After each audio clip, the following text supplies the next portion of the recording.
Vamos lembrar aqui dos itens que nós separamos para análise dessa semana. No bloco 1, Notícias Nacionais, nós vamos falar do caso Carla Zambelli e também da aceitação pelo STF como réus dos envolvidos na tentativa de golpe. Nós vamos falar também do caso Débora Pichadora. Vamos ver aí o que envolveu a questão, o que o STF parece que está um pouco diferente, pelo menos alguns ministros ali estão demonstrando que pode ter um desdobramento diferente para o caso da Débora, né, que ficou conhecida aí como Débora Pichadora. Isso tudo dentro do bloco Notícias Nacionais. No bloco 2, Notícias Internacionais, nós vamos falar da saúde do Papa Francisco e do sequestro e espancamento do co-diretor do filme Sem Chão. Incrível isso aí, hein, Marcelo? No bloco 3, Expressão e Arte, nós vamos falar do filme Vitória, com a Fernanda Montenegro, mais uma vez, fazendo uma grande exibição, e nós vamos ver a análise aí do Marcelo, que assistiu o filme. E no bloco 4, como sempre, Esporte e Cultura, nós vamos ter a análise do jogo Brasil e Argentina, uma goleada sofrida e doída da seleção brasileira. Então, vamos lá, vamos começar com a análise da semana, começando pelo caso Carla Zambelli. O que você pode trazer para nós de análise desse caso, do desdobramento do STF em relação ao caso Carla Zambelli? A Carla Zambelli, que, né, para a gente relembrar qual que é a implicação dela, né, por que ela se tornou réu no STF, porque na véspera da eleição de 2022 ela perseguiu, né, com arma em punho um jornalista, né, ali nos Jardins de São Paulo. Então ela está sendo julgada ali por porte ilegal de arma e por constrangimento ilegal contra esse jornalista. No caso, o julgamento ele foi suspenso, porque o ministro Nunes Marques pediu vistas ao processo, né? Então ele tem 90 dias para rever o processo todo e proferir o seu voto, mas na esteira de tudo isso, o STF já formou maioria para condenar e para a perda de mandato da Carla Zambelli. Então já votaram 6 ministros e os 6 ministros votaram pela condenação. Então o placar, nesse momento, é de 6-0 para a condenação, ainda que o julgamento esteja suspenso, o STF já formou maioria. Quer dizer, ela não tem como reverter isso aí. Ela tem como entrar, se não for por unanimidade, né, se houverem votos de divergência, até se apura aí que o voto do ministro Nunes Marques deve abrir uma divergência, ela pode entrar Existem alguns instrumentos, né, no próprio STF, os chamados embargos infringentes, mas a possibilidade de reversão é muito difícil. Ela pode pleitear, mas a possibilidade de reversão é muito difícil. E essa questão, como é que ela reagiu, né, à colocação do próprio Bolsonaro, né, em relação a possível ter atribuído, né, a perda da eleição a esse ato dela? A reação dela não foi uma reação contundente. Ela se sente injustiçada, né? Ela que sempre foi uma grande apoiadora do Bolsonaro, ela demonstrava uma fidelidade assim muito grande, sempre pelo Bolsonaro, pelos filhos, pelo bolsonarismo em geral. E ela já sabe que ela está abandonada por esse pessoal, inclusive pelo ex-presidente. Então a reação dela foi mais de se sentir injustiçada, mas ela se mostra assim aparentemente resignada já com o resultado do processo dela, do julgamento. E como é que funciona? A perda do mandato, ela é automática ou precisa haver uma votação pelos deputados? Essa é uma pergunta que eu vou ficar devendo. Eu não sei Eu sei que a prisão preventiva, enfim, deve ser em caso de prisão, deve ser confirmada pela Câmara. No caso da perda do mandato, eu creio que é de execução imediata.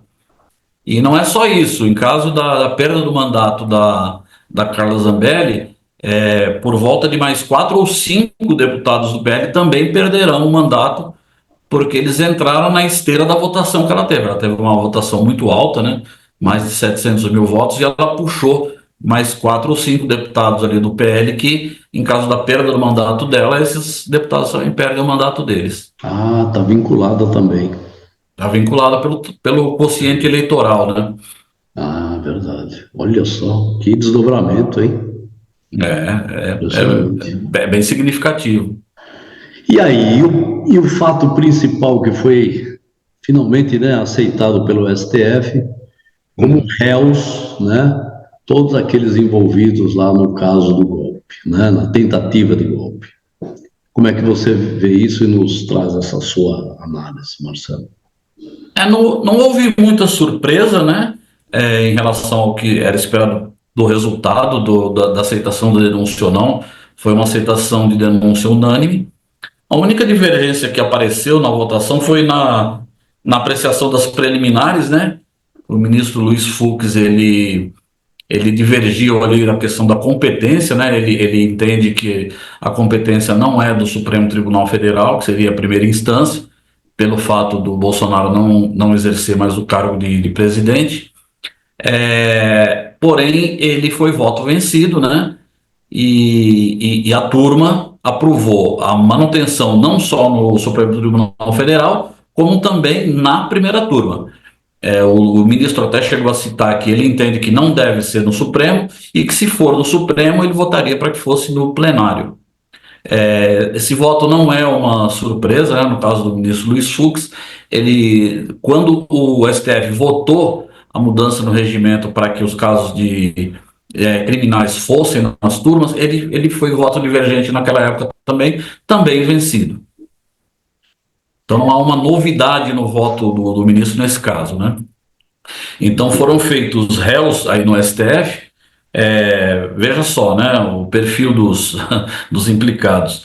São 3 generais, né, o Braga Neto, o Augusto Heleno e o Paulo Sérgio, né, que era ministro da Defesa do Bolsonaro, um tenente-coronel, que é o Mauro Cid, e Sim, um almirante, que é tenente-coronel delator, né? é, e um almirante, que é o almirante Garnier, que era da Marinha, que, segundo depoimentos, né, inclusive da delação do Cid, foi o único que topou o golpe. Tem um deputado federal, que é ex-policial federal, o Ramagem, né, que foi chefe da BIM, etc. O ex-ministro da Justiça do Bolsonaro, o Anderson Torres, que foi implicado naquele caso da PRF, que tentou barrar eleitores do Lula, né, no Nordeste. E um ex-presidente, ex-militar, né, que é o próprio Bolsonaro, que foi destacado aí na recepção da denúncia como o líder da organização criminosa. Então agora Entendi. começa o julgamento. Você acredita que isso termine em 2025, né? Porque tem aí uma questão aí com o calendário eleitoral, né? Que se passar para 2026, teria teria uma saída aí para tornar ele ainda elegível, ou estou enganado? Existem vozes dissonantes, né, quanto à duração que vai entre o início e o final desse julgamento. A maioria das pessoas que estão fazendo previsão, elas entendem que esse ano conclui o julgamento, né, pela absolvição ou pela condenação desses agora réus, né? Algumas pessoas acham que entra pelo ano que vem, ali pelo menos no primeiro trimestre, mas assim, no geral, a previsão é de que no máximo em um ano esse julgamento ele vai ser resolvido.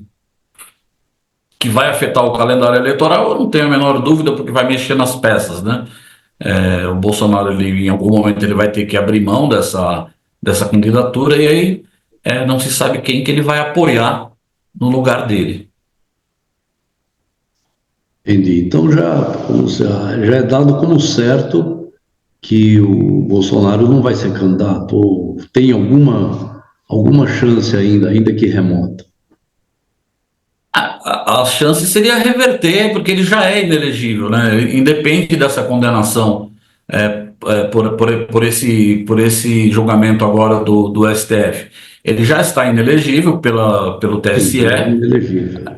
exato, a não ser que haja alguma reversão nesse quadro. Todos, a voz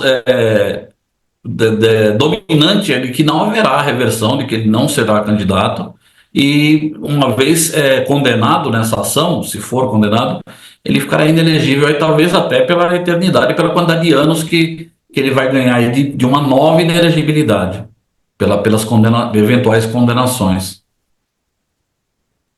Entendi. O caso, então, tá indo para um desdobramento bem complicado, né? Mesmo considerando a questão aí do principal ministro, né, que é o relator Alexandre de Moraes, ter sido praticamente a vítima aí no caso e fazer parte do julgamento. Isso aí não está sendo levantado de nenhuma forma, né?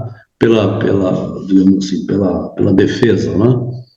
Ou a E está defesa ainda sendo. conta com essa, vamos dizer assim, com essa possibilidade, né, de fazer um contraponto, né, levando em consideração esse fato que, não sei, ao meu ver, me parece gravíssimo, né, e afronta As defesas a levantaram. Constituição, né? As defesas levantaram esse ponto, mais de uma defesa levantou esse ponto, né?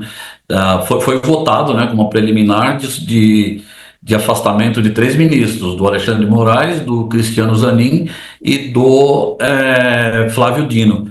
Mas a turma rejeitou a suspeição, né, o impedimento dos três ministros. No futuro, isso pode voltar a ser questionado? Claro que sim. Agora, o próprio Supremo terá que votar contra uma decisão dele mesmo, né? Então, é assim, impossível não, pouco provável. Entendi. Mesmo porque uma das defesas, né, na sustentação oral ali, eu não lembro exatamente agora qual foi o advogado, né, de qual denunciado, ele citou que todo o judiciário foi vítima daqueles atos, né? Então Sim. ele, não sei se ele foi um ato falho, se foi algo pensado ali para agradar os ministros, mas ele reforçou a tese de que É, você não pode criar um impedimento para o juiz, né? Então, se todo o judiciário é vítima, quem seria o juiz da causa? sim, é. Então, Isso aí a base é essa, né? foi um depoimento contra a sua própria Exato. Pode defesa. ser ali que o advogado ele procurou ali fazer um afago ali nos ministros, né? Uhum. Para tentar ali uma redução de pena. Que, infelizmente, eu não lembro qual foi o advogado, Tá de bom. qual o denunciado. Isso também não é tão relevante. Mas, ok, então vencemos mais essa etapa, né? E vamos em frente com relação a esse ponto.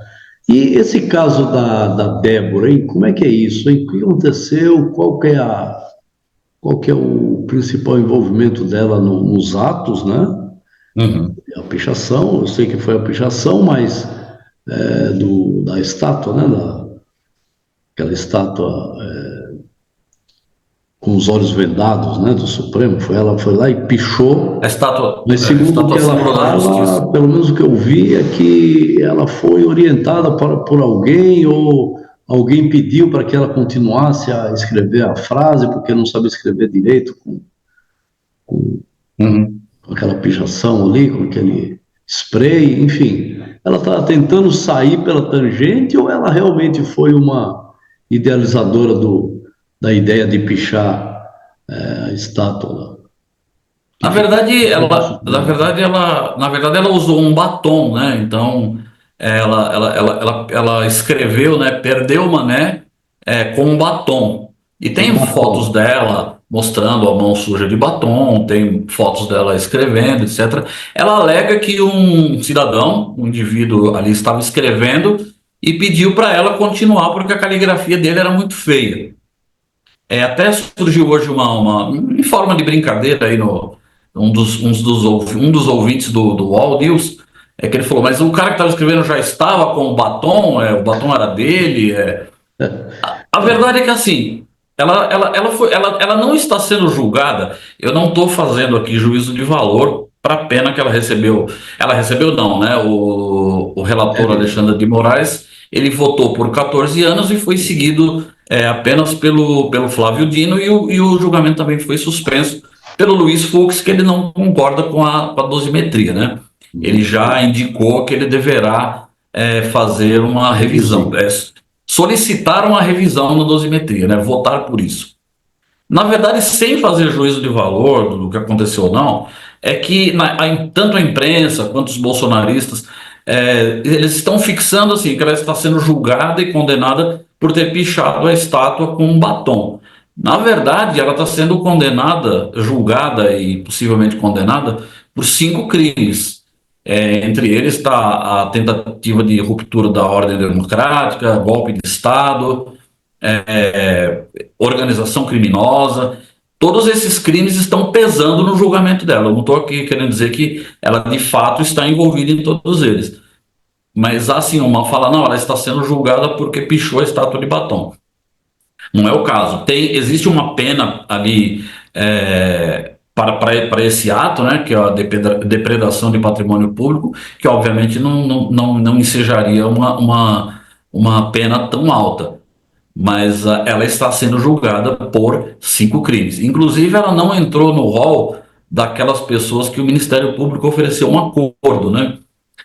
O Alexandre de Moraes, ele até citou, né, mais de 500 pessoas confessaram o crime e receberam um acordo, uma pena de 3 anos, mas com a possibilidade de cumpri-las em regime aberto, com punição financeira caso possa pagar, e um tempo ali sem usar a internet e fazer um curso de democracia. No caso dela, o Ministério Público declarou hoje que não foi oferecido pela gravidade dos crimes que ela está envolvida. Entendi. Então, a ideia é essa, ela estava ali... Merece o nosso destaque aqui, né? Ela estava ali, assim, com a intenção de retirar o presidente do poder. Ela alega que não, que ela foi ali só para um ato pacífico, que ela estava encantada ali com Brasília, enfim, que uma pessoa estava escrevendo e pediu para ela, mas mesmo que ela não tivesse sido flagrada pichando, né, ela talvez estivesse implicada da mesma forma, porque ela estava ali naquele ato. Eu não tenho elementos para dizer que ela estava realmente fazendo quebra-quebra, mas quem estava naquele ato tinha como intenção retirar um presidente já em exercício do poder. E por esse motivo está sendo julgado.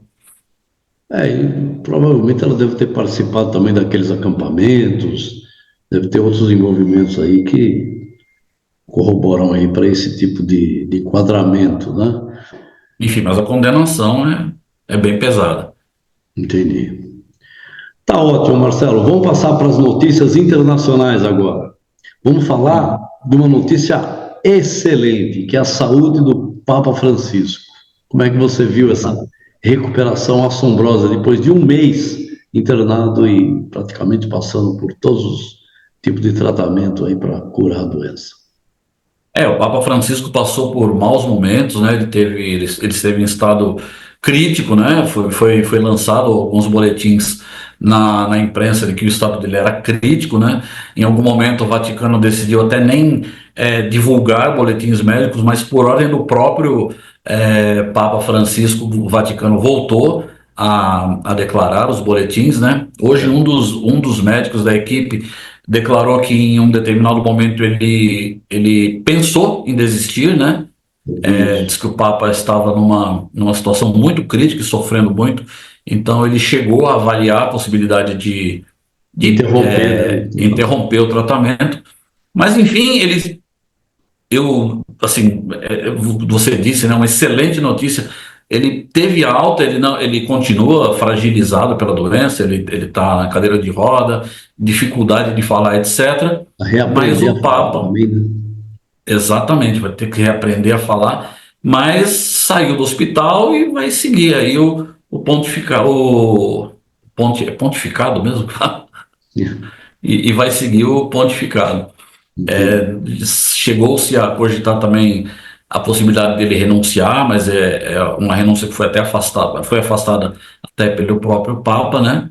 E vamos torcer aí para uma recuperação plena aí do Papa Francisco, que ele possa seguir à frente aí da Igreja Católica e articular aí uma sucessão que vá na mesma linha do pontificado dele, né? Existe um temor muito grande que a igreja ela passe por um conclave, em caso de renúncia ou da morte do Papa, passe para o próximo conclave, ele seja, suba ao papado aí alguém da igreja assim, que seja mais conservador. Existe até jornalistas que indicam que há até plano do próprio Donald Trump de apoiar um papa mais conservador e que para que a igreja esteja mais alinhada com essa direita, extrema-direita mundial. Eu vi isso também. Muito bom, essa foi uma ótima notícia. E agora, uma coisa muito estranha que aconteceu, que foi esse sequestro, não do diretor do filme Sem Chão, mas do co-diretor. O que aconteceu, Marcelo? Só voltando só um passinho atrás na questão aí do Papa, Claro. Quem assistiu o filme Conclave teve a ideia clara de como que é essa negociação, né? Como se dá um conclave quando há a necessidade de substituir um Papa. Existem correntes totalmente diferentes dentro da Igreja Católica, né? E isso foi muito bem demonstrado ali pelo filme. Eu até, em algumas outras oportunidades, eu disse que eu achava que Conclave tinha muito mais condições de ganhar o Oscar de melhor filme. Infelizmente não foi. Mas quem não assistiu Conclave, assista, que vai entender direitinho como funciona essa coisa de substituição de um Papa. Desculpa esse passo atrás, né? E falando a respeito até anotei o nome dele aqui, que é o palestino Randan Balal. Ele é co-diretor, né, do filme. Co-diretor do filme, aliás, do documentário, né? No Other Land, que chegou no Brasil com o título de Sem Chão. E ele foi... O que aconteceu? Ele foi espancado por colonos judeus, né? Ele foi espancado por colonos judeus e preso pelo exército israelense.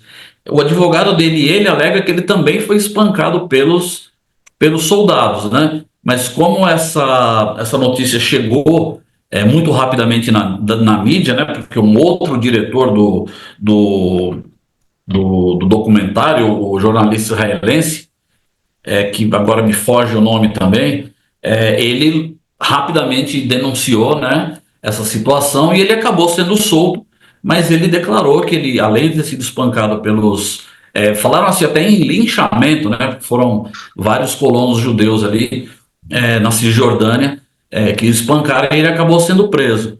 E é até assim uma coisa interessante, porque o documentário, né, ele fala exatamente sobre isso, que é a expulsão dos palestinos de uma determinada localidade para fins de assentamento judaico, para fins de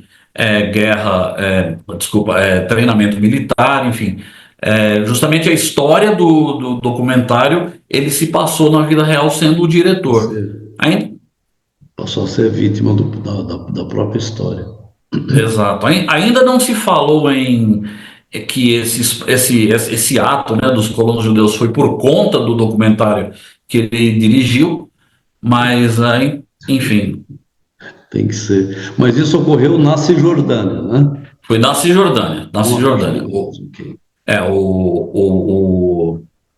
O documentário ele se passa em outra localidade, né? Que é uma localidade que sofre. É uma coisa.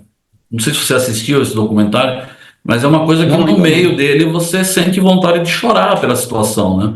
Porque os palestinos eles vivem ali numa região que é um deserto, né? Praticamente um deserto. Tem as suas casinhas ali, casinhas muito humildes, mas que são a residência deles, né?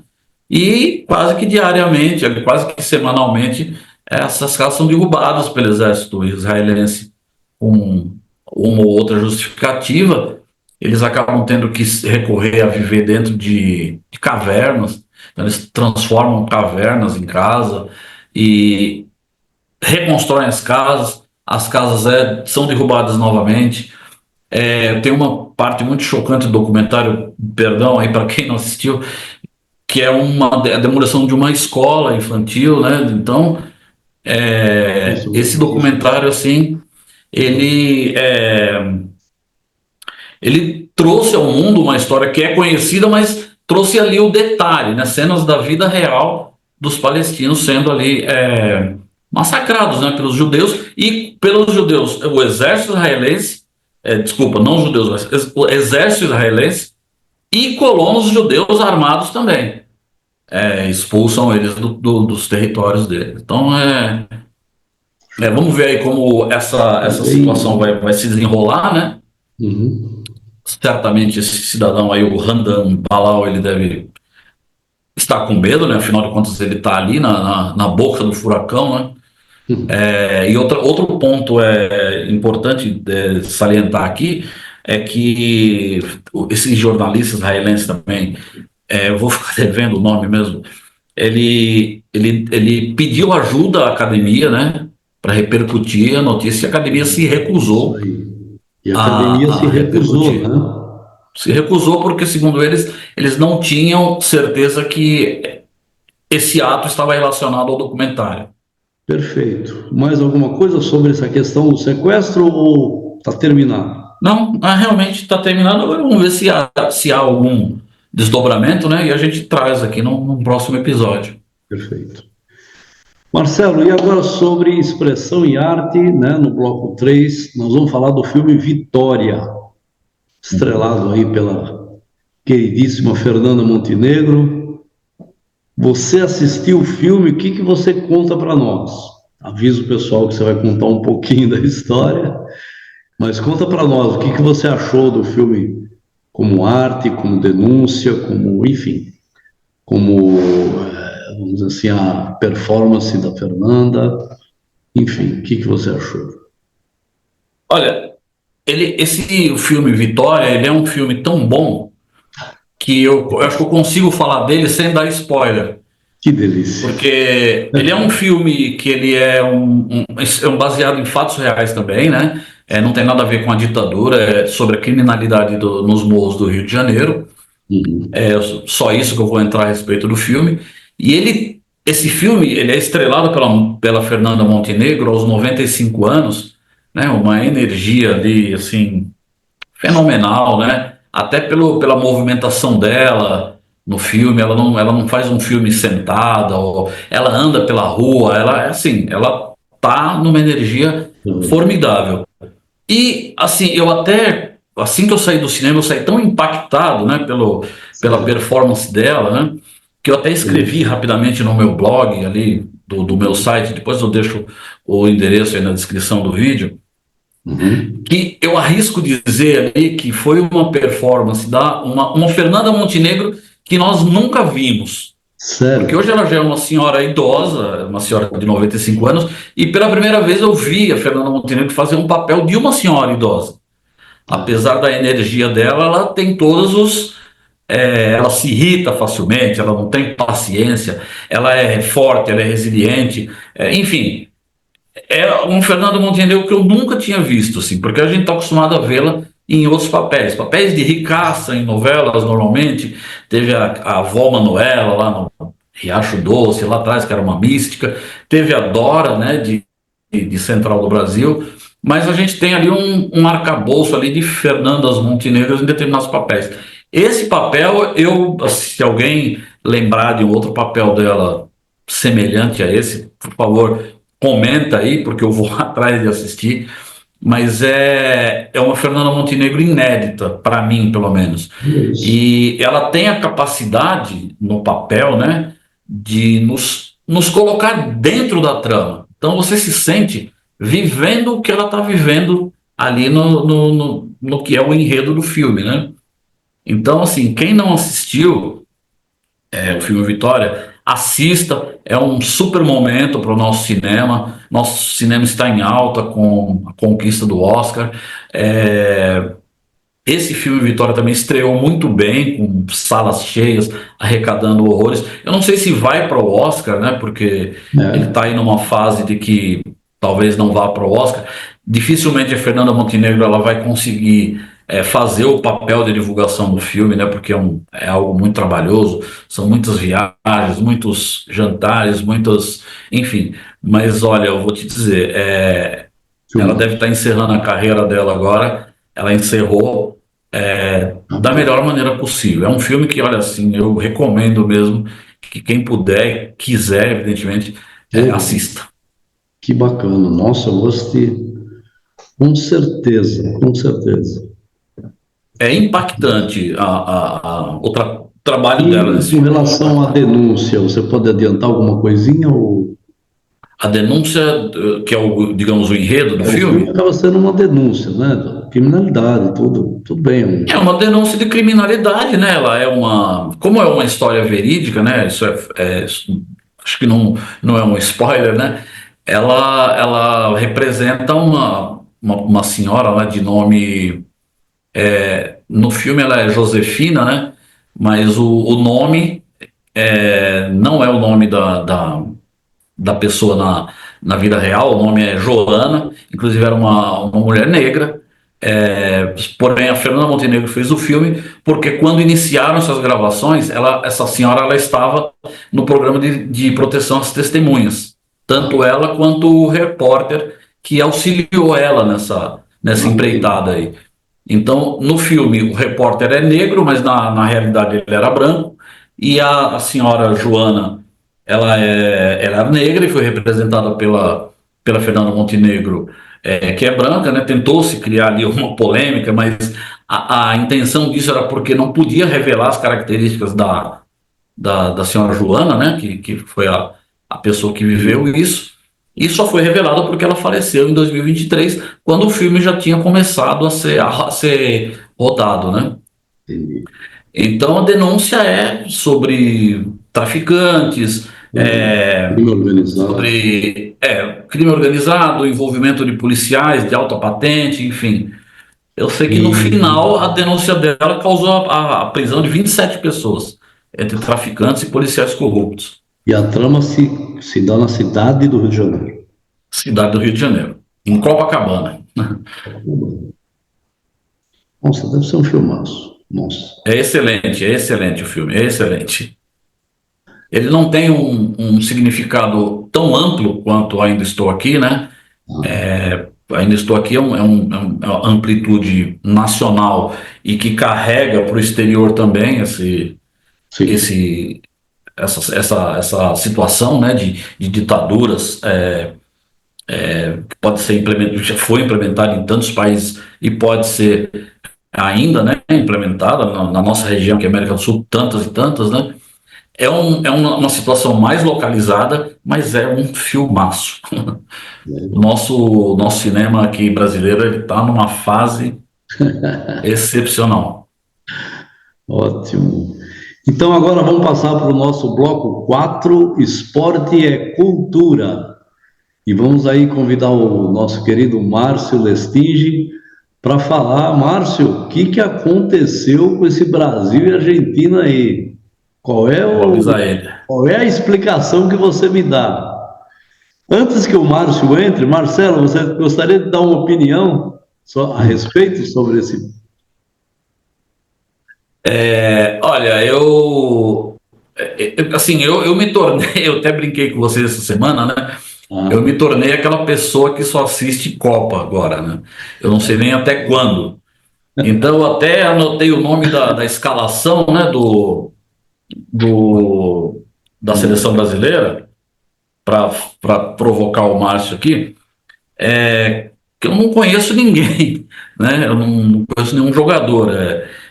Bento é o goleiro, Wesley, também não sei quem é, Marquinhos eu sei quem que é o zagueiro, já está aí faz tempo, Murilo, aí tem um Arana, que eu achei até que era estrangeiro, eu vejo aí no Campeonato Brasileiro esse Arana, achei que era estrangeiro, André, Joelinton, Rodrigo, aí o Rodrigo eu conheço, porque jogou no Santos, Rafinha com PH, Matheus Cunha e Vini Júnior. Vini Júnior eu conheço porque jogou a última Copa, né? Enfim.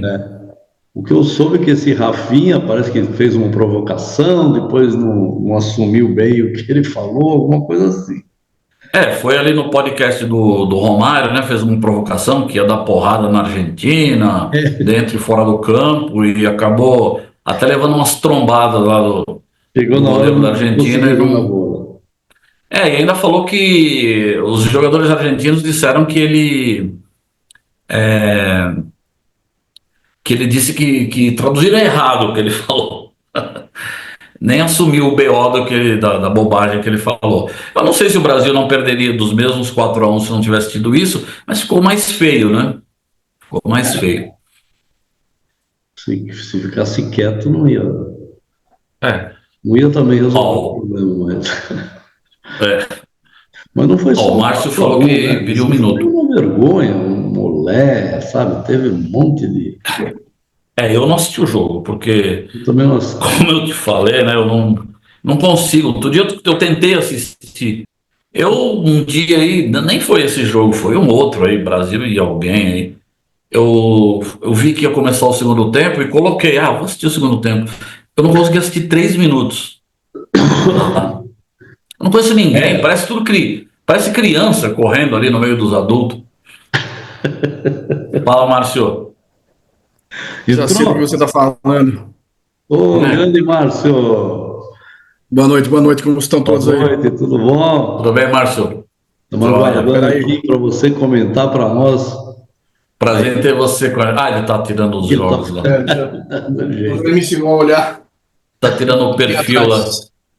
É, Tudo bom, Márcio? tudo bem, Graças a Bem-vindo, Deus, Márcio. paz também.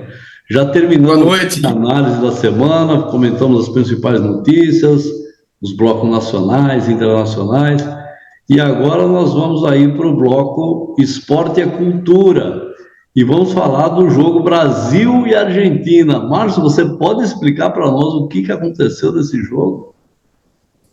Boa noite a todos, obrigado mais uma vez pelo convite, é sempre um prazer estar com vocês, Ótimo. participando humildemente com a minha opinião dessas análises tão bem feitas aí. Olha Prazer é que, nosso. olha que eu queria estar comentando o Brasil e a Argentina sobre outros aspectos, né? Brasil e Argentina, que se não é o maior clássico do futebol mundial, é o segundo maior, com certeza, né? O maior ainda continua sendo o Brasil e Itália, mas Brasil e Argentina está assim, muito perto. Ontem, a derrota derrota desse jogo de terça-feira foi uma derrota que, para abrir, a primeira coisa que eu vou dizer é que é uma extensão ou ainda a continuação do 7-1. Até porque o jogo poderia também ter chegado 7-8. Tamanha a diferença de futebol apresentado, com a diferença que os argentinos não jogaram para poupar os brasileiros. Se eles pudessem, teriam feito 7, 8, 9, 10. Mas por que esse jogo é uma continuação do 7-1? O mundo é feito de oportunidades, né? Quando a gente teve o 7-1, o dia seguinte era o dia para jogar tudo no chão, para a gente abrir mão de todas as convicções arraigadas, todas as diretrizes que já não funcionavam e reinventar o futebol brasileiro. Como a gente tapou o sol com a peneira, menos de 11 anos, né, em 11 anos veio outro 7-1. A seleção brasileira ela leva 81 anos para perder um jogo por mais de 2 gols em Copas do Mundo, em 98. Aí depois ela leva 16 anos até o 7-1. E do 7-1 para essa terça-feira a diferença foi de 11 anos. Então o que significa esses intervalos menores, né? Que o futebol brasileiro, o PVC até publicou há alguns anos um livro chamado A Escola Brasileira de Futebol, ela precisaria ser reinventada, assim, começar do zero, mas assim, observando os princípios básicos que nos levaram até aqui, né? Toque de bola é diferente tô falando alguns, né? Toque de bola, por exemplo, é diferente da posse de bola chata da Espanha. Uhum. Objetividade no ataque, né? Se a gente parar para pensar no Pelé, só no Pelé, 1.268 gols que quiseram diminuir recentemente aí com uma estatística inventada. Pô, olha o tamanho da contribuição que ele deu para o esporte, é só a gente seguir, né? E por aí vai. Mas enfim, então a primeira observação é essa. A segunda, trazendo já para os dias atuais, é que é inadmissível nos dias de hoje que não haja um trabalho coletivo. Estou falando só da seleção brasileira, né? Isso funciona em empresas, em política, em organização. Hoje em dia, a exigência por um trabalho coletivo, né? Por mãos que se somem, ou pés que se somem, é muito grande. A seleção foi um catado de indivíduos perdidos, sem a menor conexão uns com os outros, né? Assim, eu consegui assistir o jogo inteiro, e quando sai o segundo gol, já, pum, hoje vai ser um dia duro. Eu fiquei tentando observar se alguma coisa acontecia, né? Mas não aconteceu. Então a gente, por um lado, tem essa herança maldita que a gente ainda não transformou em oportunidade, e segundo, a gente tem um trabalho muito mal feito, né? Um trabalho coletivo muito mal feito, que eu acho que assim, o Brasil, agora tentando extrapolar um pouco, em algum momento, o fato do Brasil ser um país que expressa muito bem as individualidades, em algum momento se esqueceu de olhar para o trabalho coletivo, né? Isso funciona em várias esferas, né?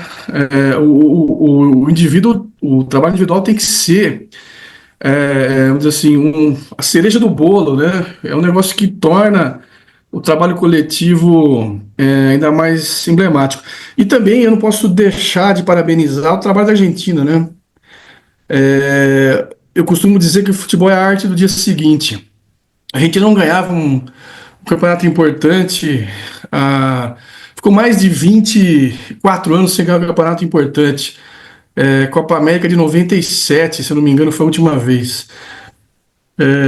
Aí a Argentina perde Copa do Mundo 2014 para a Alemanha, perde Copa América para o Brasil, até que em 2021 ela ganha a Copa América no Brasil.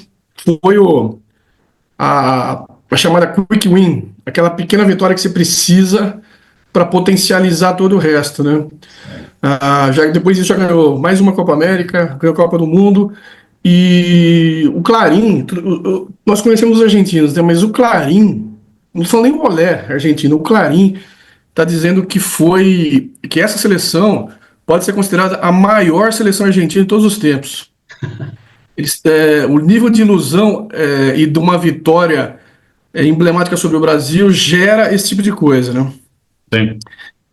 E, bom, enfim, essas são as primeiras observações aí, mas acho Exagero, né? Porque que a a anatomia seleção é desse fraca. jogo pois é, mas acho que a anatomia desse jogo também permite outras conclusões, né?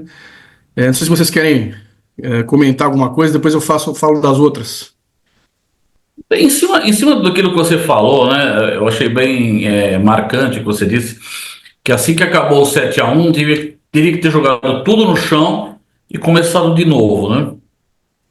Você acha que é muito saudosismo da minha parte dizer porque no passado, como que era montada a seleção brasileira?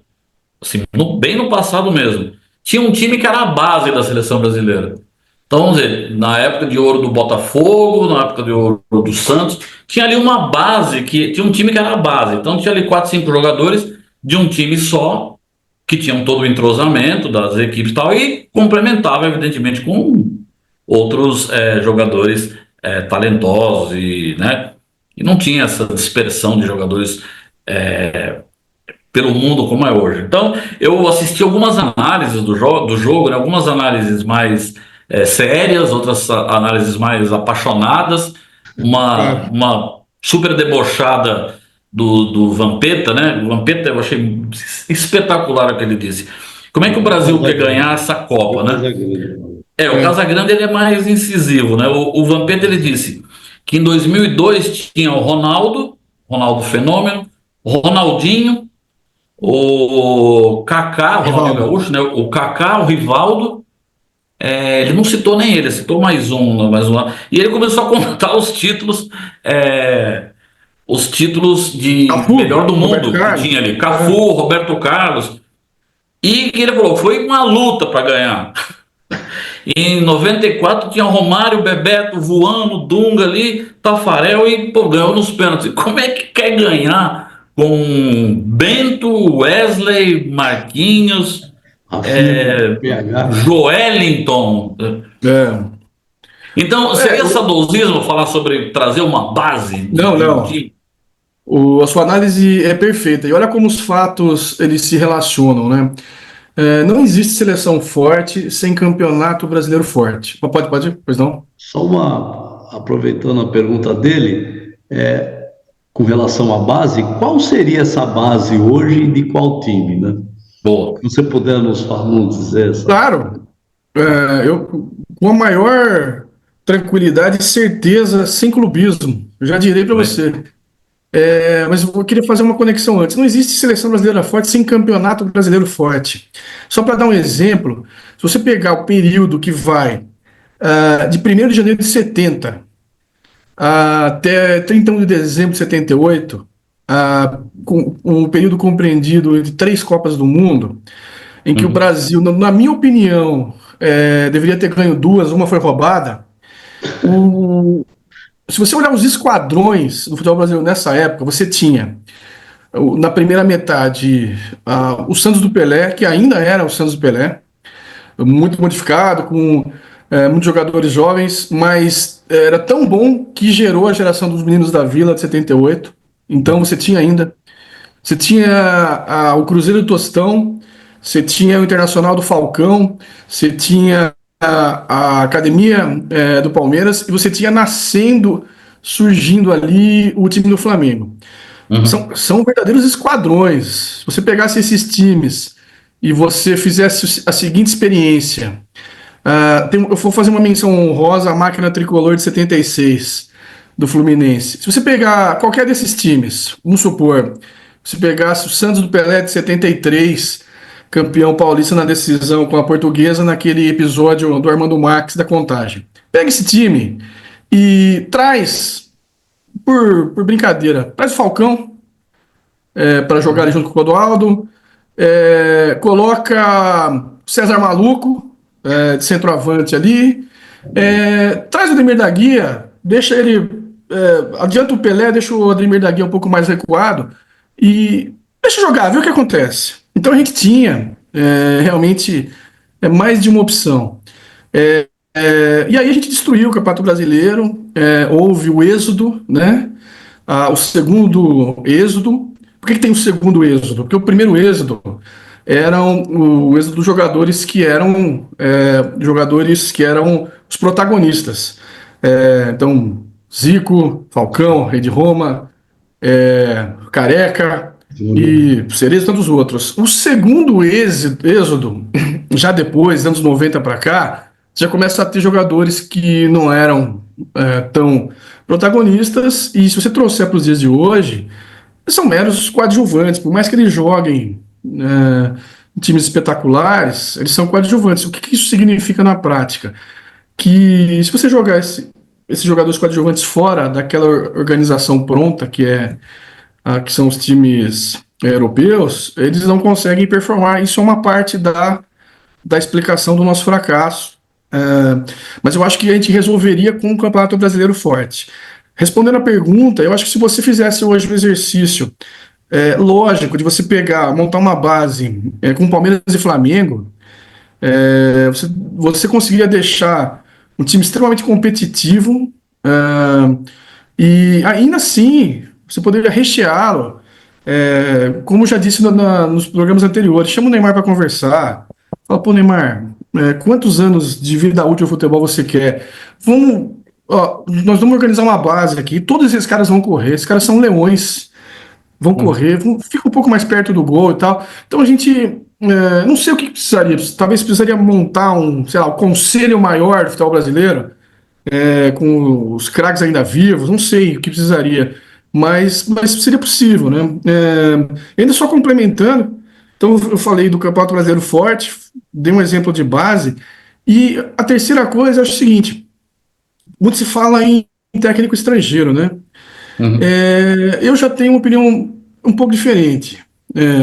Óbvio, se vier o Ancelotti, o Guardiola, vai ser uma experiência legal. Mas mesmo assim, não me agrada tanto quanto trazer um técnico que seja um técnico que pense, que haja de acordo com o futebol brasileiro. Sabe, que trabalhe na escola brasileira de futebol. Toque de bola, inversões, cobranças de falta espetaculares. Pode ser um futebol mais lento, não tem problema. A gente consegue compensar essa velocidade dos dias de hoje com esse toque de bola. Então, às vezes me preocupa. Pô, vamos trazer o Ancelotti. Esse cara não entende nada do futebol brasileiro. Vai querer fazer a gente jogar como o Real Madrid? Será que é essa a solução? E aí a outra pergunta que eu deixo para vocês: quem que seria capaz de executar a escola brasileira de futebol? Isso é uma pergunta muito difícil, né, de responder. Não, eu sou O dedinho levantado. Eu sou de um tempo de quem corria era a bola. Outra coisa que vocês começaram a falar aí, me lembro muito bem. Os times de futebol, eles tinham no mínimo 3 jogadores para oferecer, os grandes, né? Os times da época, você tinha lá 3, na média, vamos dizer assim, 3 jogadores assim excelentes, que as torcidas, a torcida de cada clube, sabe, ficava indignado de não ver o seu jogador ser chamado para a seleção brasileira. Claro, não cabia todo mundo. Quantas injustiças, né? É verdade. Nos dias da. Tema de Jornal Nacional, tá com o Cid Moreira dizendo qual era a seleção e tudo mais. Sempre tinha pô, como não foi o fulano? Pois é. E olha só, como assim? Aí virava discussão no dia seguinte, você ia para o trabalho e falava, como assim, meu, não foi e tal, assim. E você defendendo o seu que foi, assim ia. Só para exemplificar, em 78, 78 não foi. Claro, 78 não foi o Falcão. É considerado um dos grandes erros da história do futebol brasileiro não ter levado o Falcão em 78. 82, por outros motivos, o Careca não jogou a Copa, nem o Reinaldo, por lesão. O Leão, eu acho que o Leão deveria ter ido àquela Copa. O Leão deveria ter ido, só para começar a discussão. Depois virava 86, o corte do Renato Gaúcho. Depois da Copa virava uma comoção também, ó. Se tivesse levado o Leão, o próprio Reinaldo teria feito aquilo, não sei o que, assim. O próprio Roberto Dinamite também foi uma comoção. E teve um caso. Perdoou. Teve um caso anterior ainda que foi o Dario, Dadá Maravilha, das 3 coisas que param no ar, helicóptero Beija-Flor Dadá. Mesmo com aquele timaço de 70, havia uma pressão para que se levasse o Dario, né? Aí era a ditadura, né? Tudo bem, mas mesmo assim, era um jogador que tinha números, tinha performance, enfim, poderia compor elenco ali. O que eu acho mais, só para ainda trazer um dado interessante, eu pesquisei a história de todo o confronto Brasil-Argentina, foram 111 jogos. O Brasil comandou o clássico com mais vitórias durante praticamente os 111 anos, e essa vitória da Argentina terça-feira foi a vitória que mudou o comando. Agora a Argentina tem uma vitória a mais que o Brasil. Mais esse temperinho, né? Então, o que acontece? Todo o trabalho que a geração um pouco anterior a Pelé, geração de 54, até o fim da era Pelé fez para reverter o placar, a gente conseguiu entregar nessas últimas gestões Tite e Diniz e companhia. Então, hoje a Argentina tem mais vitórias e ela comanda o clássico, né? E esse placar 4-1, curiosamente, o chocolate, foi o mesmo placar de 2005 na Copa das Confederações em Hannover, Brasil e Argentina, que foi o jogo que nos encantou e fez achar que a gente podia ganhar a Copa de 2006, né? Tem aquela cena antológica de 1 minuto e 55 da gente tocando a bola, botando eles na roda. E agora, terça-feira, eles devolveram, né? Tem 1 minuto e 35 de olé, olé, olé. E a única coisa só que me incomodou, fora tudo isso que eu falei, que eu acho que a gente pode não colocar na conta dos jogadores, é a parte que diz os jogadores, os caras me pareceram indiferentes em campo, sabe?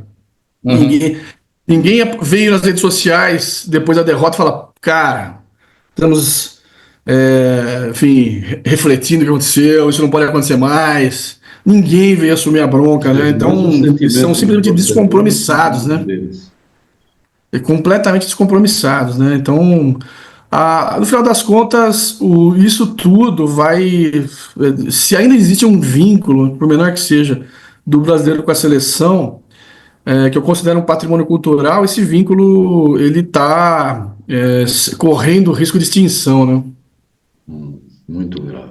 Eu acho que está muito. A seleção brasileira ela vem desagradando o torcedor há muito tempo. Evidentemente, as derrotas em Copa, até da maneira que foi, né? Eu até anotei aqui 7-1 2014 em casa, aquela derrota para a Bélgica em 2018 e aquela derrota nos pênaltis para a Croácia em 2022. Então, a forma que o Brasil está saindo das Copas é uma forma que está deixando uma dor imensa no torcedor, né?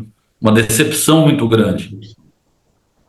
E o perigo que se tem é quando a gente não cuida do patrimônio cultural, é a apropriação desse patrimônio cultural para outros fins.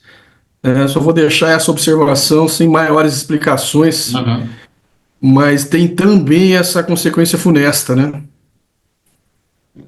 Você falou uma coisa aqui, algumas coisas que eu achei importantes que você falou, que nós temos uma ilusão muito grande que o Campeonato Brasileiro é forte. Na verdade, o Campeonato Brasileiro ele é competitivo, né? Porque tem ali em São Paulo tem 3, 4 times que podem ser campeões, no Rio de Janeiro mais 4, 2 ali do Sul, enfim, Minas Gerais também é bastante forte. Então nós temos uma ilusão que o Campeonato Brasileiro ele é muito forte porque ele é competitivo. Mas hoje ele tá competitivo no andar de baixo, né? O nível está muito baixo, o nível técnico está muito baixo. Tanto que nós não ganhamos. Há quanto tempo que não ganha o campeonato lá do fim do ano, né? Estamos ganhando todas as Libertadores, mas na hora que chega lá não ganha. Ninguém ganha mais. Só a última vitória foi em 2012 com o Corinthians. De lá para cá, acabou, né? Ninguém ganhou mais. E ganhamos um monte de Libertadores aí. Aí chega lá e perde na semifinal do Pachuca, Alibaba, não sei da onde lá. O Atlético Mineiro perde em 2013 pro time do Marrocos, né? Mazembe. O Gaúcho e tudo, né? O Internacional também, o River Plate foi humilhado, não foi nem pelo Pachuca, foi por um time enfim, acho que japonês, não sei. Então, os sul-americanos acabaram realmente perdendo prestígio por conta desses maus resultados. Ninguém mais respeita, né? Você deixou uma provocação aí, né? Quem seria o técnico da... Boa. Deixei. É difícil, viu? É difícil, porque eu queria o Dorival, porque eu tenho uma memória bastante do Dorival vencedor com o Santos, né? Eu não esperava que ele ia ter um desempenho tão pífio na seleção brasileira. E hoje tem muita gente falando no Felipe Luiz, né, do Flamengo, que é um técnico, ele tem o quê? Um ano que ele é técnico? Não se parece que ele não quer saber.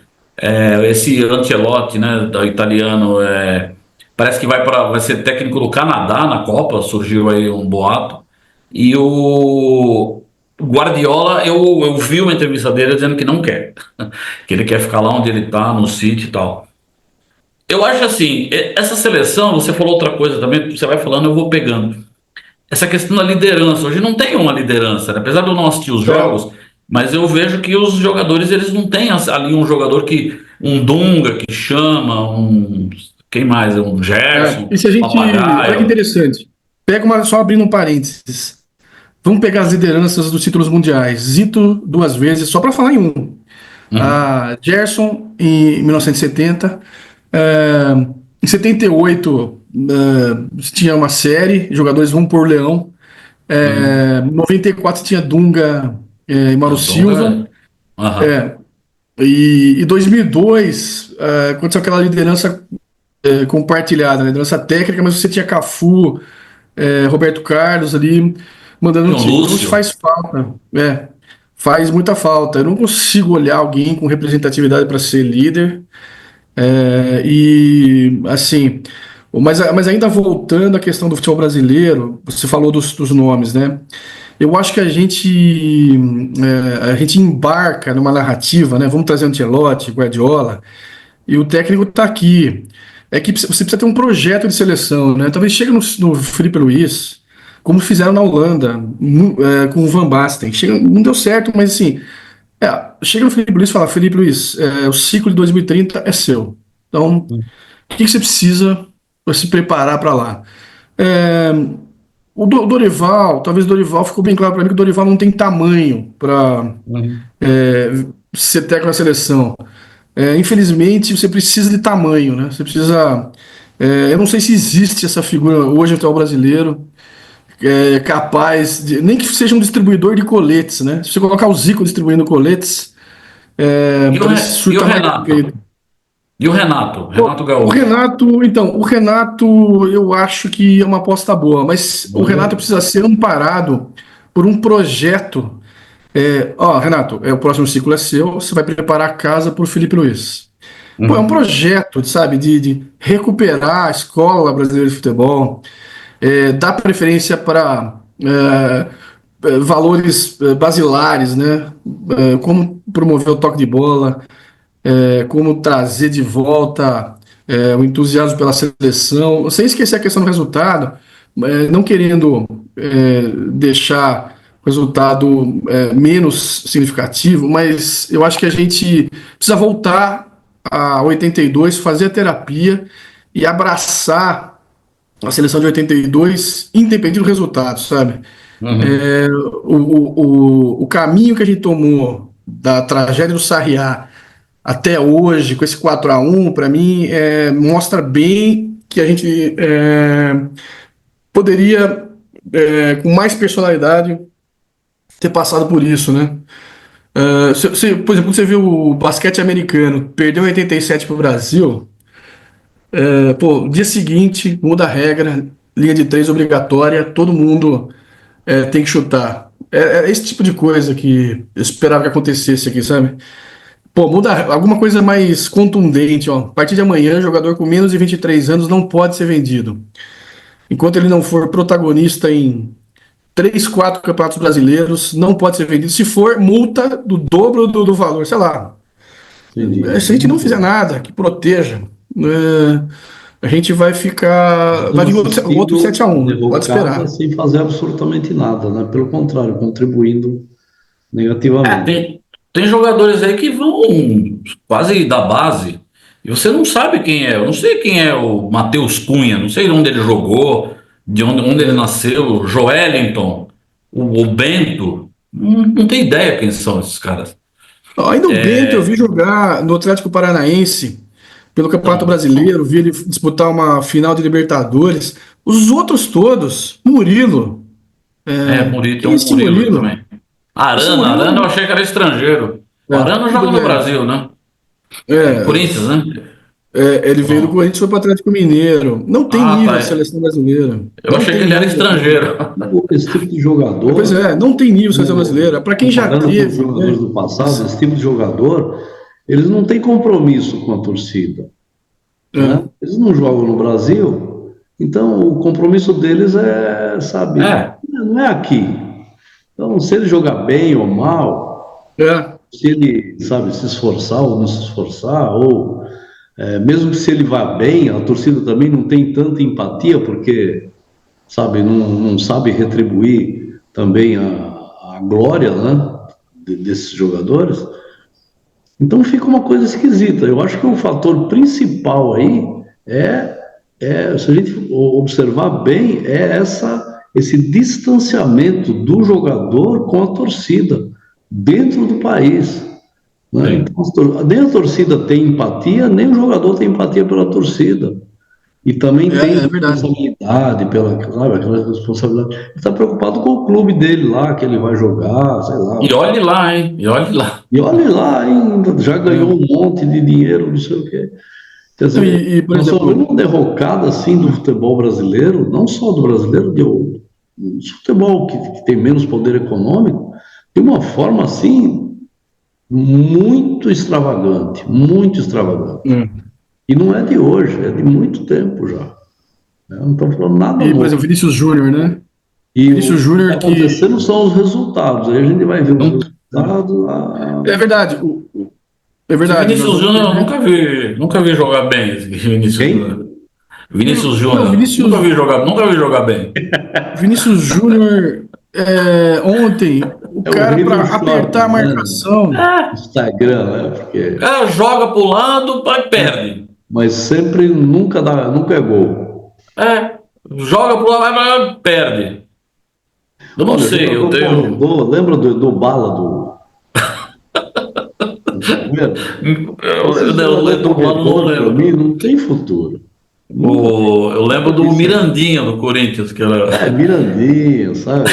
Era um jogador que você, pô, É, achava legal, o cara corria muito. É bom ver o cara correr, só. Mas bola É mesmo, duro, tá o cara duro. não sabe jogar bola. Não sabe jogar bola. Jogar bola é fazer lançamento, decisões é equivocadas. tocar Não, mas, por exemplo, Vinícius diferente, Júnior. é saber amortecer uma bola diferente, é cabecear, é correr, se colocar bem, sabe? Né?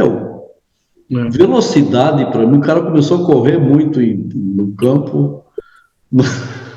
Não vai. A gente não tem como não se tornar saudosista, Futebol né? veloz eu não aguento. Você começa a lembrar de certas Não situações. Não, dá, não sei. mas olha só, a gente assistiu a jogadores velocíssimos, porém Ah, a velocidade não era maior que a habilidade. Só para citar o maior de todos, Garrincha. Garrincha era velocíssimo, mas tinha uma habilidade maior ainda que a velocidade. E outros Não dá tantos nem para aí. falar que o cara era veloz, né? Com a perna. A primeira academia do Palmeiras tinha um ponderista chamado Gildo, espetacular. O Santos mesmo, no fim E o da O era Juari Pelé, corria bastante. o Juari, o então, Batata baita do jogador. Batata. O Zé Então, Sérgio, depois o Zé o Sérgio já Zé no fim de Sérgio, carreira, né? Zé Sérgio é um excelente exemplo. Um Chegava jogador que era antes, veloz, mas não é que cobrido. João corria Paulo, bastante, Papa da chegava Vila. antes. Sempre chegava Uhum. na frente. É. É. Porque corria, óbvio. Zé- João Mas Paulo, Papa da Vila, jogador canhoto, habilidosíssimo e tal. O próprio Renato Gaúcho. Renato Gaúcho era um jogador Renato veloz Gaúcho. que De tinha um muita. drible só, né? Ele Mas driblava de tinha. um jeito, mas ninguém pegava. Você O já Edu também sabia o que ele fala ia que. fazer. Edu Todo Bala, mundo o sabia grande o que ele ia exemplo é Edu fazer, Bala. o Renato Gaúcho, mas nem não pegava. Hoje em Eu dia, tava. eles valorizam demais esse tipo de jogador. Vocês estavam falando de lançamento. Qualquer hora vocês. Depois você vê essa questão aí da edição, né? Porque o papo Edição. engrenou aqui, ficou tão gostoso. É, o gol do Romário contra o Uruguai, o primeiro gol daquele 93, né? Brasil e Uruguai no Maracanã, que trouxeram o Romário para não cair a casa, né? Se você vê o primeiro gol, o Bebeto, ele vem correndo na direita, ele vem correndo, a bola na frente dele, Ele vem correndo longe da bola, olhando para a área, e ele cruza sem parar a bola. Do jeito que ele vem correndo, ele olha para a área e cruza. Mas o Romário não saiu, só pulou, não saiu do lugar. A precisão do lançamento, né? É um negócio que você não vê mais. O Jorginho, na Copa de 94, mesma coisa no gol do Romário contra a Suécia. Da O Jorginho Suécia. vem, o cara não parava a bola. Hã? 70, quem era o cara que corria ali? É, Corria para onde? o Jairzinho, né? Não, o Jair Furacão. Corria para ficar impedido, só isso. Não, o Jair Furacão era muito veloz. Mas então, é essa a questão, Marcelo.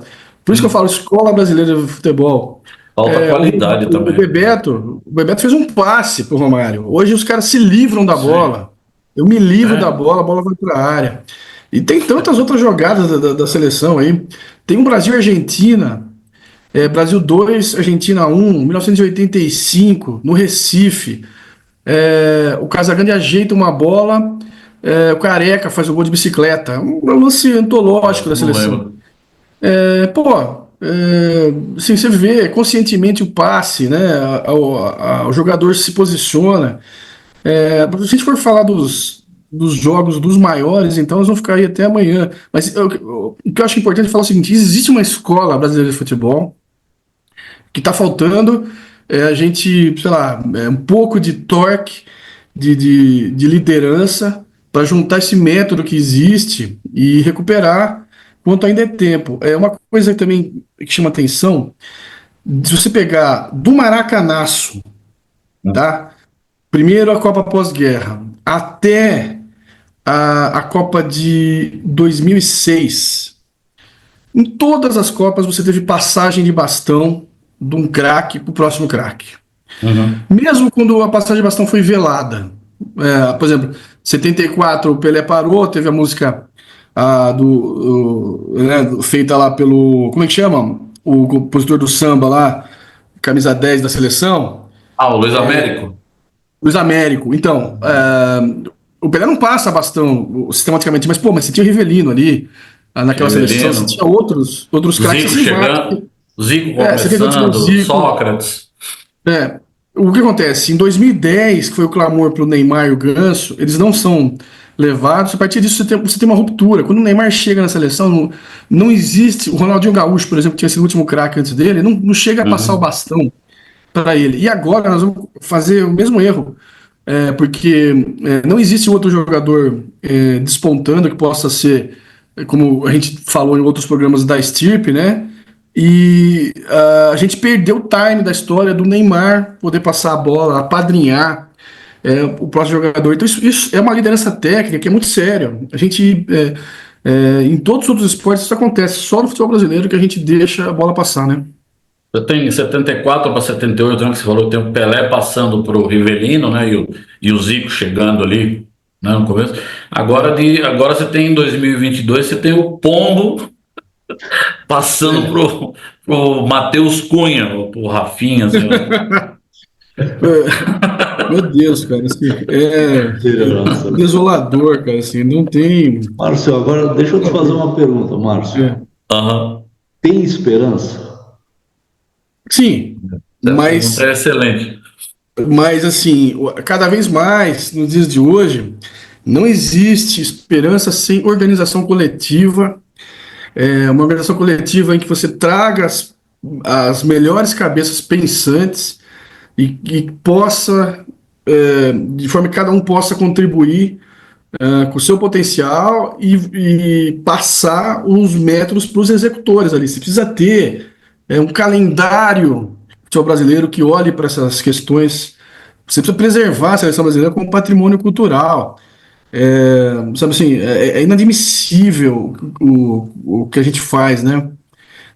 A notícia que eu tenho nessa linha aí de preservar como patrimônio cultural, os jogos da seleção brasileira eles já estão vendidos para uma empresa de marketing esportivo da Arábia Saudita, de um desses lugares aí, até não sei quando, aí 2030 e o caramba. Como é que aí eles mandam fazer clássico Brasil e Chile em Uganda, em Doha, sei lá. É difícil, porque já tem um compromisso financeiro firmado aí com esses caras. Desculpa, né, que eu acabei te cortando aí o Não, mas é raciocínio, isso. Mas mas começa por aí. eu acho que é um dos destinos funestos que É. você citou, Só né? para O uso só do para citar um patrimônio cultural. exemplo, de um case que eu acompanhei de perto. Em 1986, você tem a tragédia de Sheffield. Os times ingleses são banidos das Copas Europeias por causa da violência dos hooligans. E os times ingleses, que já eram ruins de bola, né? A gente Uhum. sempre via o futebol inglês como os caras que jogam a bola na área com os pilulão fazer gol de cabeça.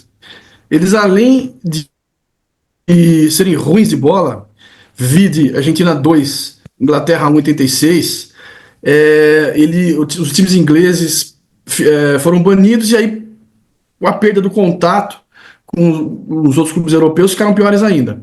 Em 1990, o governo inglês baixa um decreto dando um prazo de 5 anos para todos os times se adequarem a um caderno de encargos. Então tinha aqui Uhum. banir os hooligans, retirar as grades, gramado impecável, fair play financeiro, categorias de base e formar jogadores ingleses.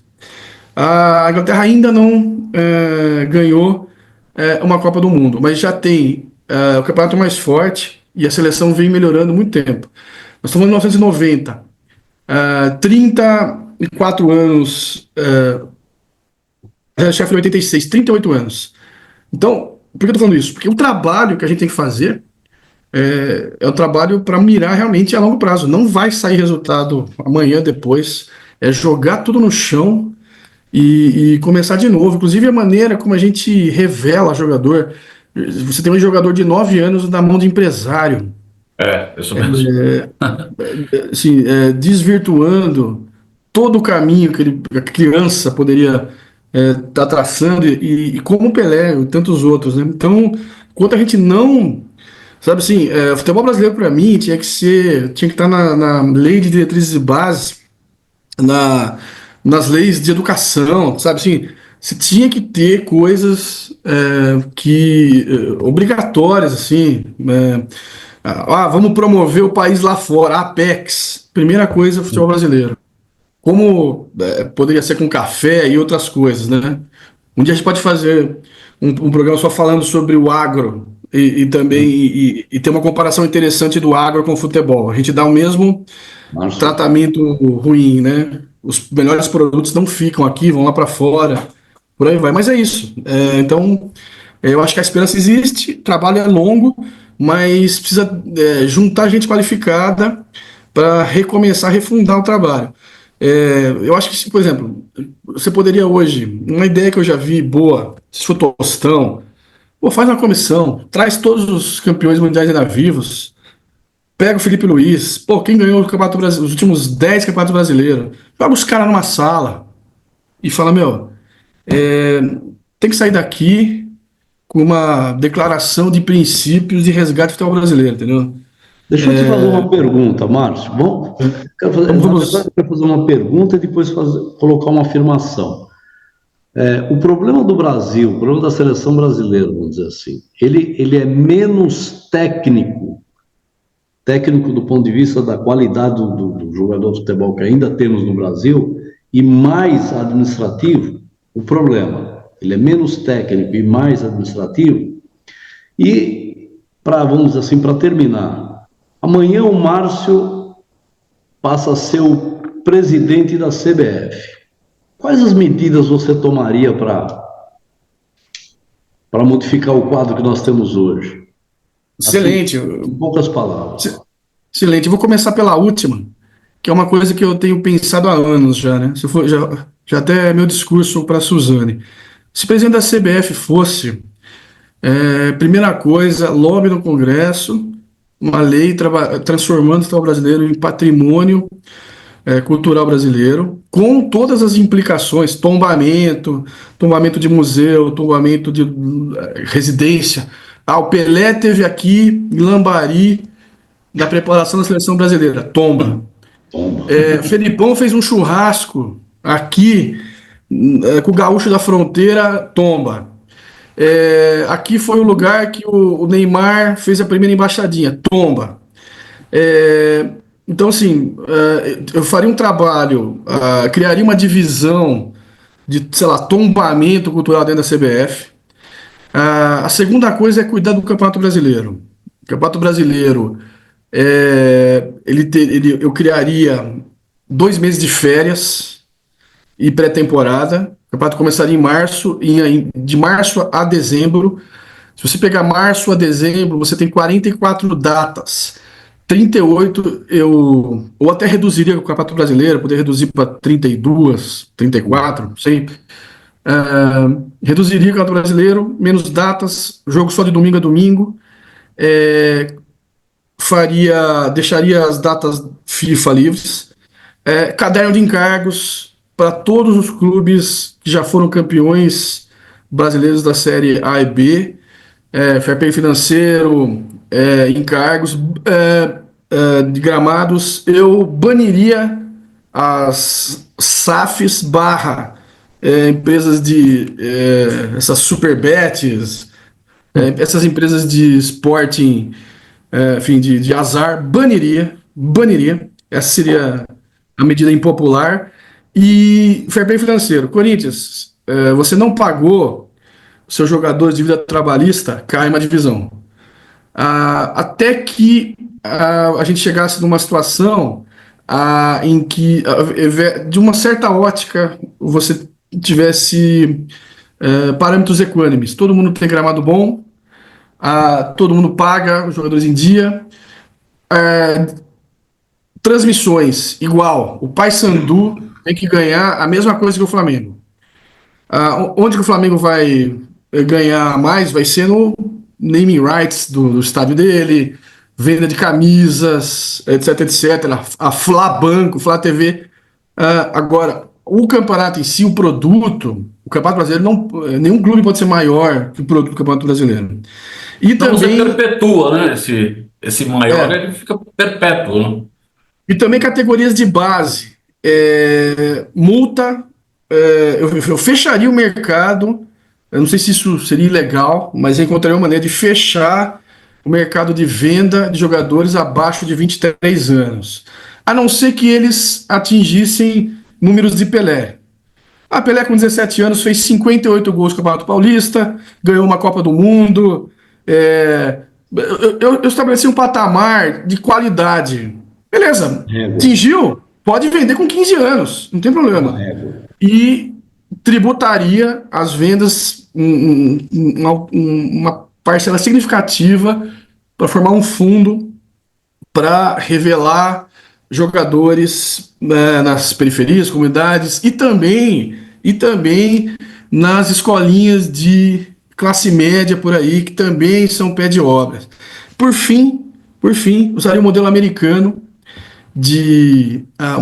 eles não usam as universidades como um meio de, ao mesmo tempo, promover ascensão social, especialmente dos negros, dos mais pobres, mas também de gerar atletas de elite.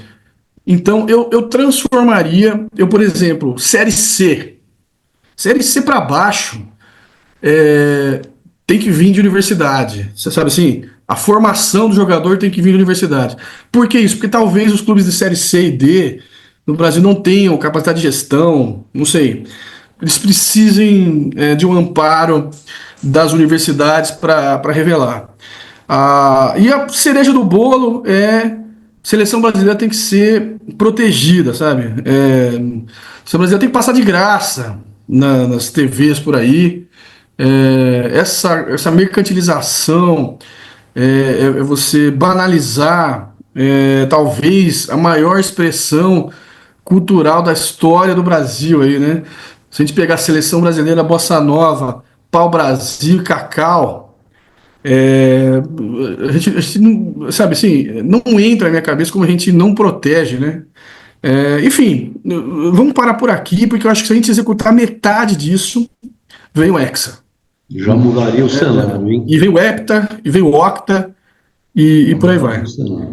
E sobre a questão, a primeira pergunta, sim, a deficiência é técnica, porque falta um trabalho coletivo de formação na base que deixe o jogador brasileiro livre para ser o que ele era antes, né?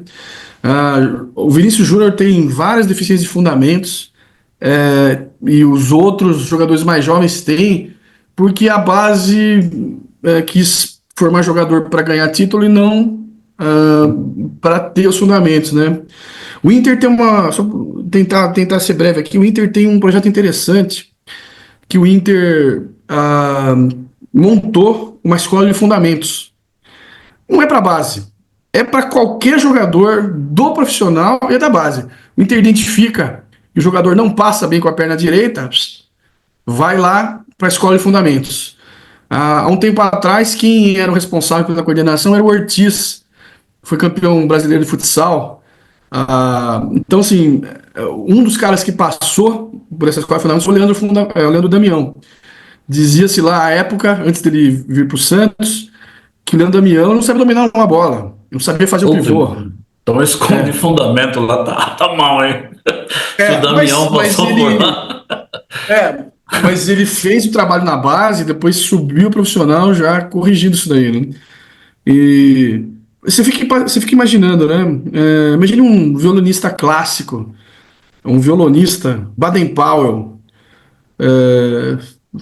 Os caras, até esses caras, Villa-Lobos, até esses caras treinavam os fundamentos. Por que o Manezinho da seleção brasileira não pode treinar fundamentos, né? Qual que é o problema disso? Quando você falou Ortiz, eu pensei no goleiro do Atlético Mineiro. Você falou, usava um faixa. Tudo isso que você falou dá um certo ânimo, porque tem tanta coisa para fazer que a impressão que tem é que a esperança tá latente aí, porque tem muita coisa para fazer. Sendo feito, as coisas não estão sendo feitas, na verdade. Eu tenho uma imagem boa sobre isso. Vocês podem dizer até melhor que eu, porque assim, vocês são torcedores de um time que, na média histórica, todo mundo sempre gostou. A não ser pelos corintianos na época do Pelé, que sofriam muito, geralmente todos os torcedores dos outros times gostavam muito do Santos. Verdade. E a maneira como eu aprendi a ver o futebol, meu pai me ensinou, eu lembro do meu pai me acordar cedo, de madrugada, para assistir o São Paulo Tele, jogar com o Barcelona. A gente gostava de um Cruzeiro do início dos anos 90, que tinha o Renato Gaúcho, meu pai me chamava para ver. A gente gostava, voltando um pouco antes, aquele São Paulo do Cilinho, do Pita, Miller, Silas Careca. Então eu sou de um tempo que, assim, eu torcia muito pro meu time, gostava muito do meu time, mas eu apreciava o bom futebol que existia, né? Não à toa que o Caetano colocou na música dele a citação à elegância sutil de Bobô. Pô, era legal demais ver o Bahia campeão brasileiro, Charles Guerreiro, Bobô, Ené Andrade, o Evaristo Macedo. Então, o que acontece? A gente só vai voltar a gostar de futebol a hora que a gente conseguir quebrar a barreira do clubismo novamente e gostar de ver os jogos dos outros times, né? Eu hoje não gosto de ver nenhum jogo de nenhum outro time. O futebol é muito ruim, os jogadores são muito fracos e isso incita ao clubismo, sabe? Então eu acho que é uma quimera, né?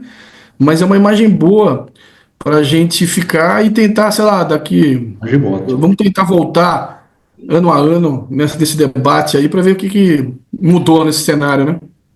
Boa. Beleza, Márcio, valeu. Acho que foi ótima, né, a análise aí no todo, né? Até ultrapassamos um pouco a mais, mas foi ótimo. E aí o pessoal que conseguiu ficar até o final do programa aí, coloca a sua opinião também, né? Fala aí o que vocês acham, o que deveria ser. Deixa a enquete. Se você fosse... sugira a enquete.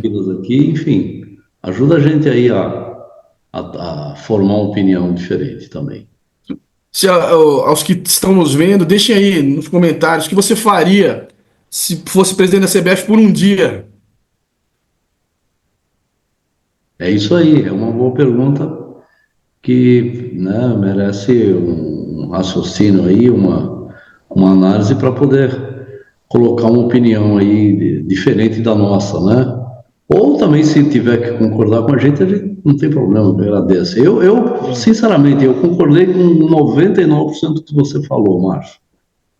Eu acho que é por aí, o caminho é esse mesmo, né? Tem que transformar a seleção numa coisa querida, numa coisa que, sabe, que as pessoas gostem, né? Não o contrário, né? Parece que você quer mostrar para as pessoas, olha, gosta disso aqui, que isso aqui é bom, entendeu? Não é uma coisa que está partindo de baixo para cima, né? E aí está faltando o quê? Os clubes, não tem outro jeito. Onde é que está a essência? Está nos clubes, né? E é o pessoal é a torcida, são os jogadores dos clubes, né, com os vínculos dentro do clube, que vão efetivamente trazer aí a vontade de você ver o jogador atuando na seleção, fazendo gol, sabe? Nossa, não tem nada, mas absolutamente nada a ver com a forma que a gente torceu para a seleção brasileira no passado. Nada, não tem nada a Nada a ver. ver. Nada, absolutamente nada a ver. Mesmo que você pare e vá lá para frente da televisão assistir com toda a magia, né, da propaganda, dos anúncios, sabe? Enfim, com tudo aquilo que a gente já está acostumado a ver nas Copas do Mundo aí, não tem nada a ver com aquela coisa absolutamente simples que a gente tinha naquele passado e que fazia a gente vibrar e ter, sabe, entusiasmo. Não é saudosismo isso é uma análise realista, não tem jeito.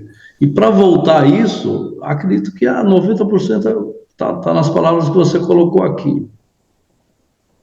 E fazia a gente gostar dos jogadores, ainda que não for, por exemplo, o Roberto Dinamite, o Zico, o Sócrates até jogou, o Nelinho, o Falcão, esses jogadores nunca jogaram no Santos, mas a gente gosta, Éder eu como Aleixo, Santista, gosto de todos, do Éder, do Casagrande, a gente gostava dos jogadores dos outros times, Sim, né? que E gosto. gosta até hoje, né? Não, Pita, João Paulo Papa da Vila, Juari, toda essa geração dos meninos da Vila para frente aí, pô, Giovanni Giovanni. 94, pô, é assim que eu aprendi a ver futebol, é assim que eu quero passar no meu filho. Só que eu preciso que esses caras joguem bola, né? Para justificar vamos dizer assim, justificar a operação, né?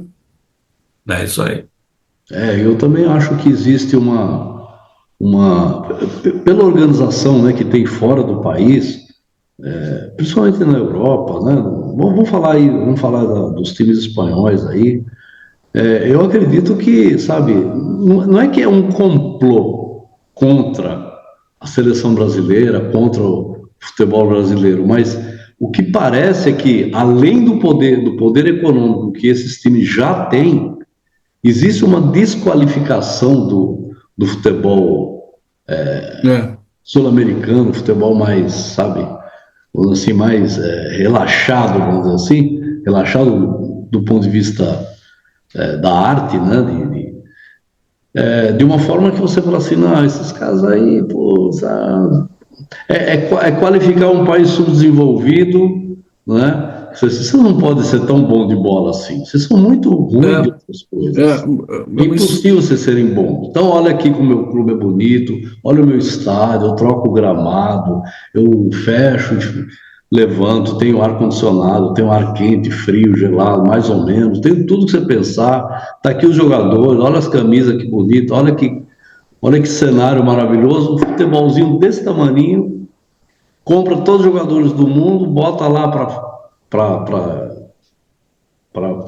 jogar bola lá, junto com os outros lá, e, sabe, no final o nosso futebol vai ficando pequeno, parece que é uma coisa, sabe, trabalhada para dizer, não, esse futebol não pode ser grande. Você tem que, sabe, você tem que detonar. E existe os quinta coluna também aqui no Brasil, que aceitam esse tipo de provocação. Aceitam assim, não, realmente, o Neymar não joga nada, é um cara ruim. Pô, é o melhor jogador, um dos melhores jogadores que já apareceu aí das últimas décadas.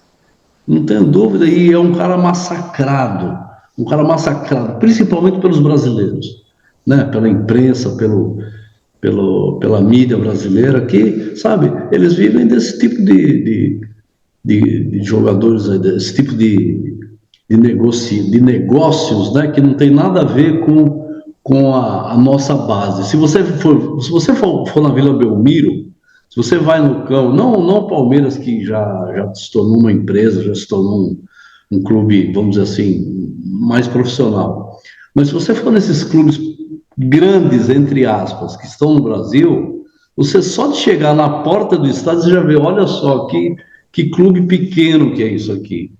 Olha que clube artesanal. Olha como ele chegou aqui. Olha a história que tem isso aqui, como isso aqui é orgânico. Não tem nada de fantasioso.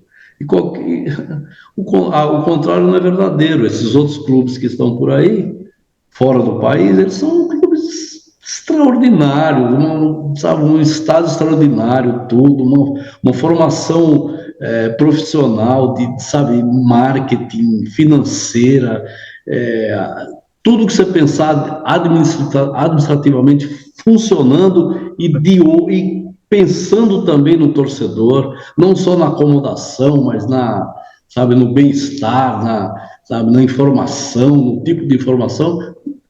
Nada disso é feito no Brasil, nada disso chega a nós, né? Chega assim de uma forma bem precária. O Palmeiras está dando aí um suspiro. O É resto, uma gota no oceano, o né? resto são times ainda, sabe, parecendo um time amador, né? E parece que tem uma coisa assim pesando em cima. É como o país, nosso país é um país rico, um país extraordinariamente rico em tudo, em povo, em praia, sabe, em matéria, em terra, em minério, em tudo que você pensar. Nossa riqueza é imensa.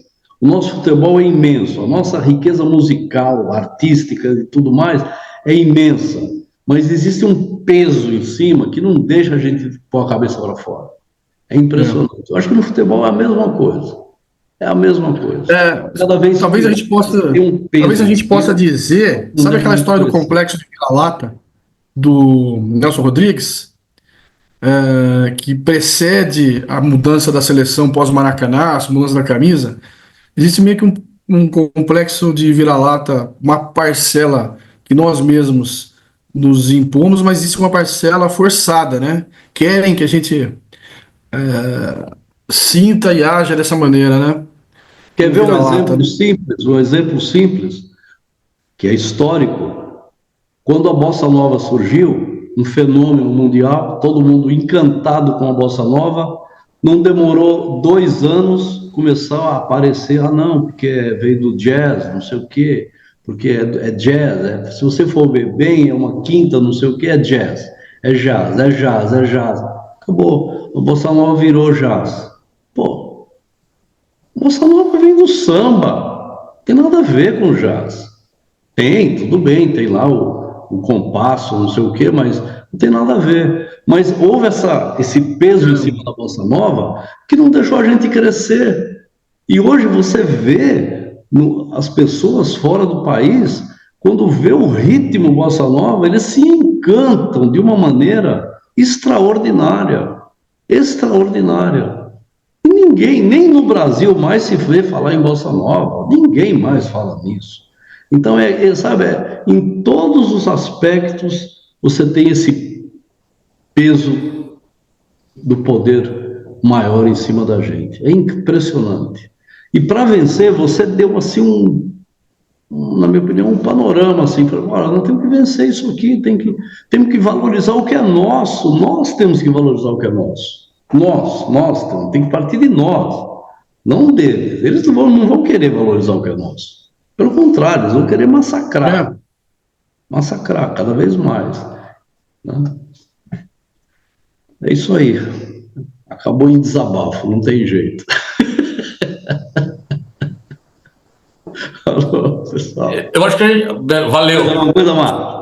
Não, eu ia falar isso off, né, do programa. A gente pode ter programas para falar, gostei de falar, apesar de que eu estou bem desligado do futebol, mas gostei da gente falar só de futebol. De repente, eu poderia fazer um programa destacado só para esse tema, ou esporte em geral, Fórmula 1, basquete. Enfim. Sim, acho que. Vamos crescer essa ideia aí. Não, temos lá um programa que chama. Eu acho que a gente pode Esporte e Cultura, né? Esporte e Cultura. Eu acho que a gente pode, por exemplo. Preparando aí, a gente vai fazer nosso programa só para falar ajeitar, de 70. Veja só que grande vai ser isso. E se você puder participar, Marcelo, também seria ótimo. Não, eu tô dentro, qualquer coisa aí. Ótimo. É isso aí, beleza. Valeu. Mais uma vez. Obrigado mais uma vez pela. Um jogo aí, Marcos. Não vamos nem entrar no mérito do próximo jogo. Boa sorte aí. Boa sorte aí. Não, eu tô tranquilo. Eu tô tranquilo e tô sereno. Eu prometo que a minha torcida é sempre contra o Corinthians. Então, pode contar comigo. É isso aí. Eu só falo isso. Falou. Boa sorte, Márcio. Boa sorte. Tchau. Beleza. Até mais. Tchau. Valeu, obrigado.